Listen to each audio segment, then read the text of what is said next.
yield curve is uninverting as we speak. And this is exactly how you know when the stock market is about to crash. If you don't know who I am, my name is Joe Brown. I am a former stockbroker who spent years advising the top 1% on how to manage their wealth. And after making enough money to leave the corporate world behind, I've now turned my attention to teaching people financial strategies that exist outside the mainstream, things you'd never hear from a typical broker or financial advisor. And if you don't believe me, call up your financial advisor and ask him to explain the yield curve to you, let alone the inverted yield curve and what causes it. For over 2 years now, our yield curve has been inverted. So what does that mean? Well, when you take a look at a bond, the price and the interest rate that that bond pays, those are inversely correlated. Imagine I borrow $100 from you and it's at a 1% interest rate. I owe you $101 back. But something happens between now and the time that I'm supposed to pay you back, and you want to sell that contract, that debt, to somebody else.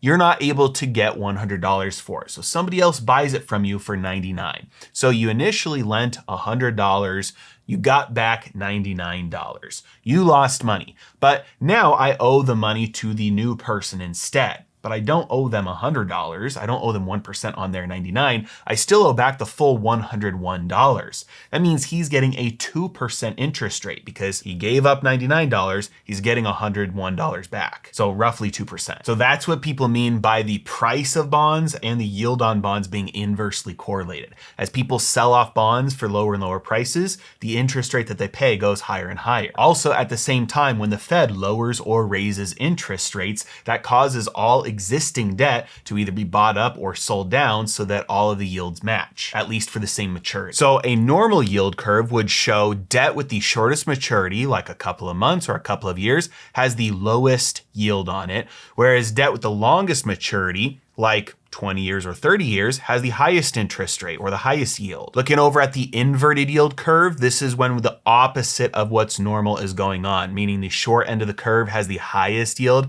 and the long end of the curve has the lowest yield. Right now, most of the yield curve is inverted, where we have debt that pays the highest rate at the short end of the curve, like the 6-month US Treasury paying over 5%, whereas debt at the longest end of the curve, like the 30-year US Treasury, currently only pays 4.28%. Now, you may have heard before that an inverted yield curve always signals a recession coming, and that is true, but the recession almost always occurs after the yield curve uninverts, meaning it goes back to normal. So that's the signal that we're looking for, because the yield curve can stay inverted for a long time, like it has right now. This is a chart of the 10-year Treasury versus the 2-year Treasury, and it is one of the most commonly preferred yield curves to look at. When the blue line is below the black zero line, that means that the yield curve is inverted. In other words, the 10-year Treasury has a lower yield than the 2-year Treasury. When the blue line is above the black zero line, that means it's a normal curve with the 10-year having a higher yield than the 2-year. What you will notice is that following every single inversion, there is a gray bar on the chart, and those gray bars indicate a recession. It happened in 1980.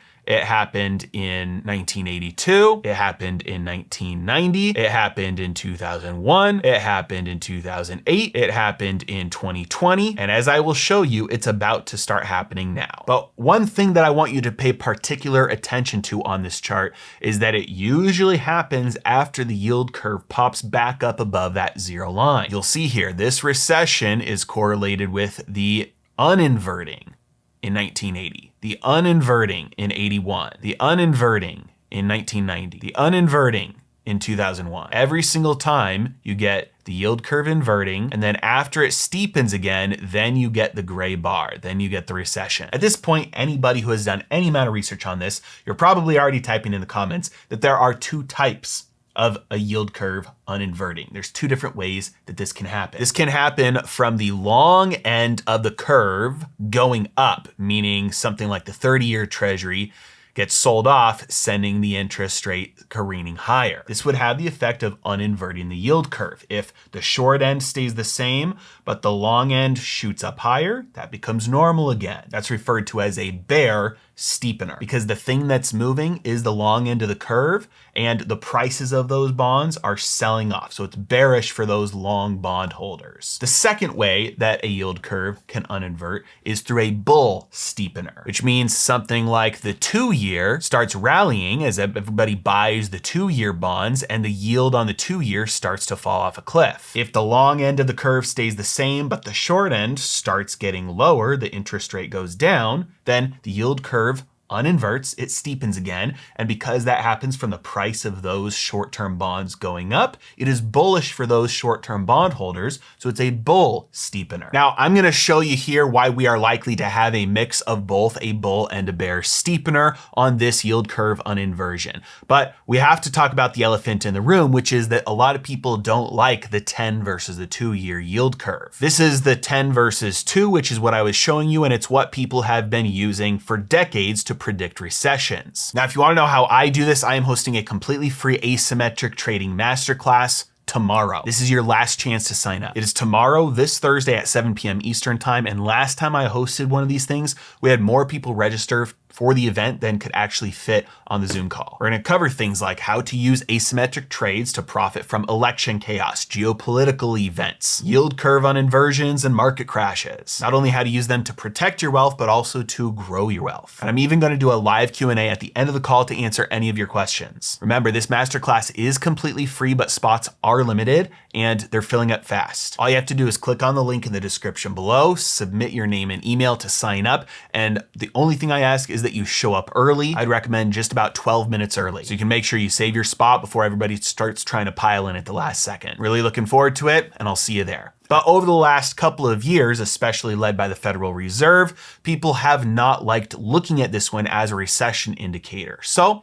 don't worry about it. We're going to look at all of the different ones. Right now, we're looking at longtermtrends.net. We're looking at the US Treasury bond yield spreads, and we can see that when the blue line is down here below 0 in the red section, that particular section of the yield curve is inverted. So this first one is the 10-year versus the 1-year, currently inverted, and it is steepening. You can see it's rising and getting closer to becoming uninverted. This next one here is the 10 versus the 2, which is what we were looking at earlier, which is inverted, but it's rising and steepening. This next one is the 10-year versus the 3-month, and you can see the exact same thing. This next one is the 2-year versus the 1-year, same thing. This next one is the 30-year minus the 10-year, and it never quite got inverted, but it is steepening. And this last one here is the 30-year versus the 5-year, and you can see it did get inverted, it is uninverted now, and it is still steepening. So it really doesn't matter which area of the yield curve we look at. We are seeing the same thing across the board. It was or still is inverted, but it is steepening. It is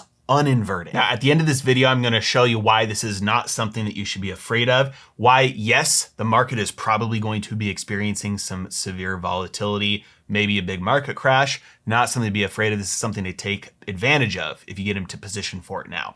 But before we look at why this is likely to result in a market crash, we have to understand the implications of both the bear steepener and the bull steepener, because we are probably going to get both here. Number one, the Federal Reserve is almost certainly going to cut rates. You know, I've been saying forever that we are in a higher for longer period of time. And that is true. I'm not changing my tune, because as I've pointed out time and time again, that in these higher for longer decades, like in the 1940s through 1980, where interest rates and inflation were both moving higher, you had long periods of time where the Fed did actually cut. Like they cut back here in 58, they cut back here in 60, they cut back here in 67, they cut here in around 1970, they cut here in 74. So multiple times in this higher for longer stage, as a long-term cycle, you get periods of time where they do cut. They're absolutely going to do that again. And it's just going to ignite the fuel. It's going to make them have to get higher later, even more. But for right now, we're going to get that bull steepener at the short end of the curve from the Fed cutting. This means the US government gets cheaper borrowing costs, because instead of them paying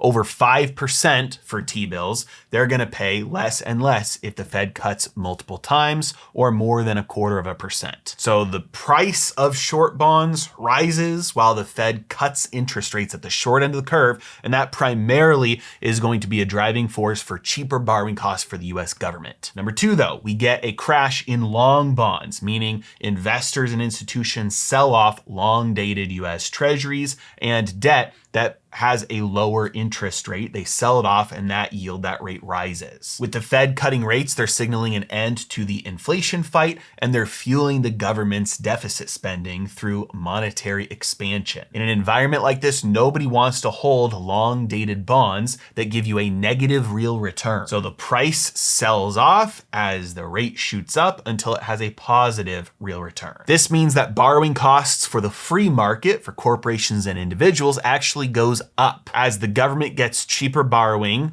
cheaper deficit spending through monetary expansion. That drives up prices, that drives up interest rates for free market debt. That means borrowing costs go up and it puts the squeeze on everybody else. This also means higher employment costs for corporations, which is already becoming a problem. This is a chart of full-time employment in the United States, and you can see over the last year, it has steadily been going down, meaning people are losing their full-time jobs. This is a chart of US initial jobless claims. And you can see over the last year, this has started to go up as well. This is a chart of the US labor force participation rate, which is flat to mildly down. In fact, the only employment number that looks better is part-time work, which means people are losing their full-time jobs and going and getting multiple part-time jobs. And this is shown when we take a look at the BLS headline report for employment versus the household survey. The household survey shown in green here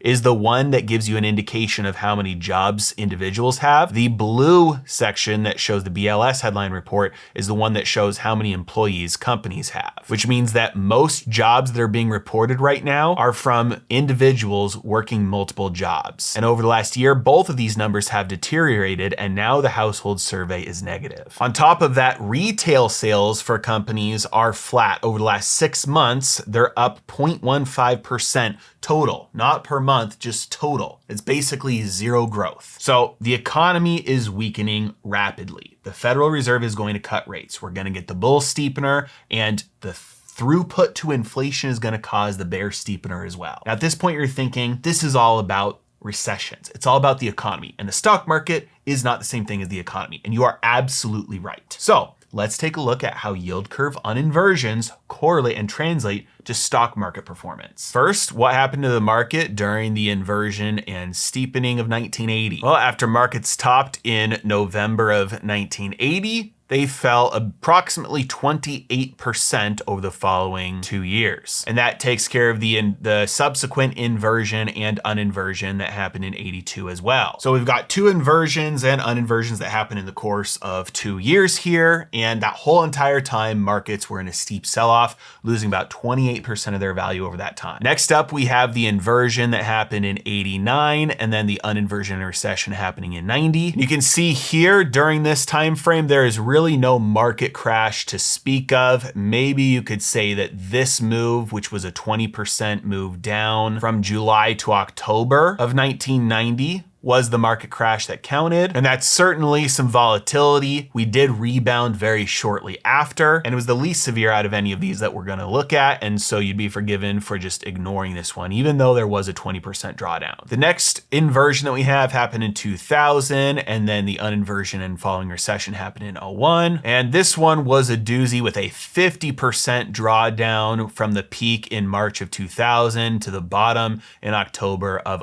02. This next yield curve inversion in 2006, and then subsequent uninversion and recession starting in 08, saw just about the exact same performance of the market, a little bit worse at about 57% down, though it happened a lot quicker, with the peak happening in October of 07 and the bottom happening in March of 09. Now, this next recession gray bar is very small, and so is the yield curve inversion that happened in August of 2019.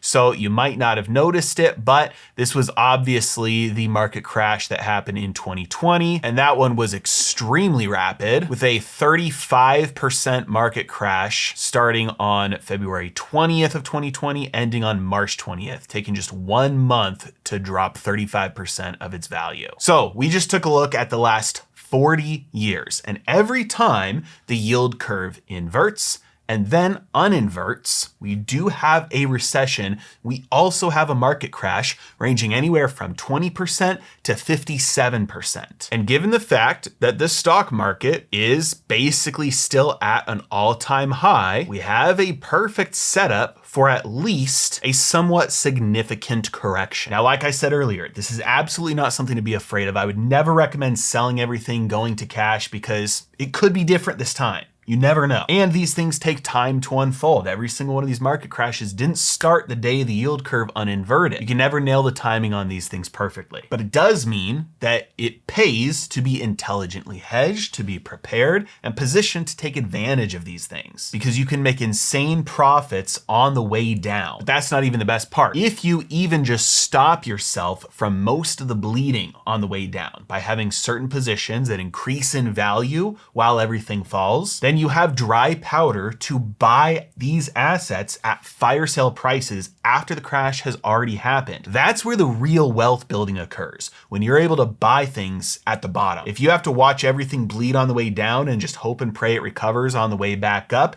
you're not making up any ground. You're just getting back up to break even after wasted years. But if you can at least make some money on the way down, making some profits on that crash, then you have dry powder to reinvest at those value prices, at those discounts. That's where the saying comes from that you can make money in bull markets, but you make your fortunes during bear markets, if you know how to take advantage of them. As always, thanks so much for watching. Have a great day.